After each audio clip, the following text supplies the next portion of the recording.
Hello Internet, Dominic here with another top 5 video for you, and today I thought we'd look at the top 5 things fans want to see in Game of Thrones Season 7, but probably won't happen.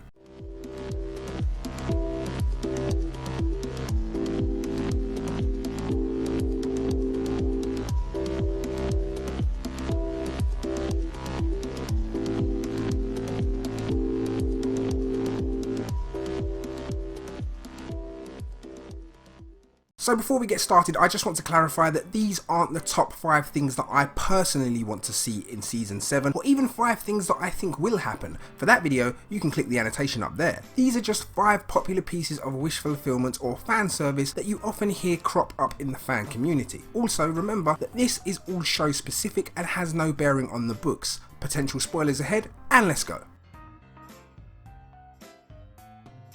Jorah and the Unicorns. Now, while this may sound like a fantastic name for a 70s new wave synth pop band, this actual theory is one that was appropriated from the now late Rickon, I literally couldn't zigzag to save my life, Stark. You see, originally the theory went that the long missing Rickon Stark was hiding out with Osha and Shaggy Dog on the mysterious Isle of Skagos, where all kinds of weird stuff like cannibals and unicorns exist. This is because in the books, that's exactly where he reportedly is, and everybody's favourite Onion Knight, Davos Seaworth, has been sent there to go and fetch him. The show, however, axed this plot line entirely, and instead we got this.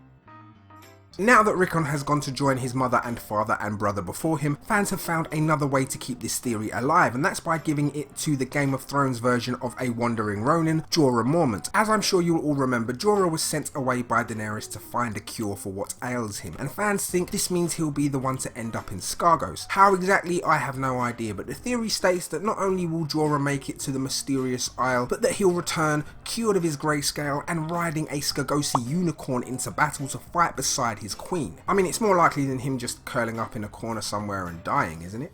No?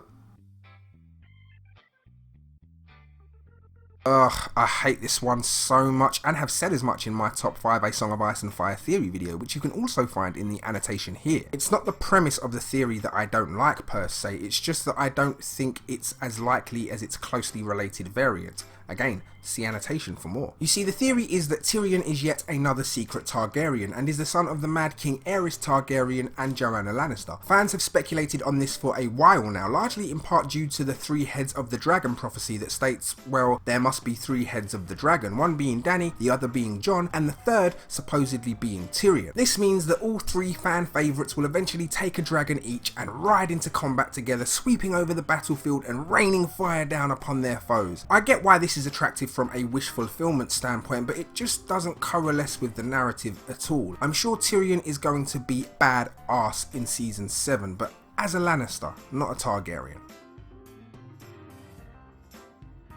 Ah yes, the counter to Tyrion being a Targaryen. If the fugitive Lannister can't fly a dragon, then who can? Oh, that's right, Bran. Well, sort of. So I'm pretty sure you've already worked out how this theory plays out. Bran Stark will supposedly use his mind-melding powers to walk into one of Daenerys' dragons and take control of the magical beast, possibly even using it to fight off the White Walker invasion. I don't hate this theory, I'm just not all that sure it's going to happen. I always imagined Bran's warging abilities to be like Jedi mind tricks, you know, the way they only work on the weak-minded, hence his terrible misuse of power with Hodor.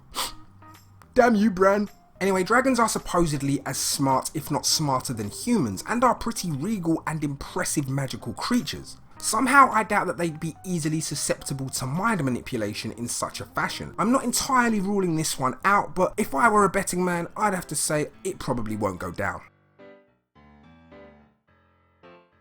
In one corner, the Skull Crusher, the Viper Sniper, the Undead Dread, the Mountain, Sir Gregor Clegane, and in the other, one half of the Snark and Stark tag team, the Dog of War, the Winner Chicken Dinner, the Hound, Sandor Clegane. Ladies and gentlemen, let's get ready to rumble!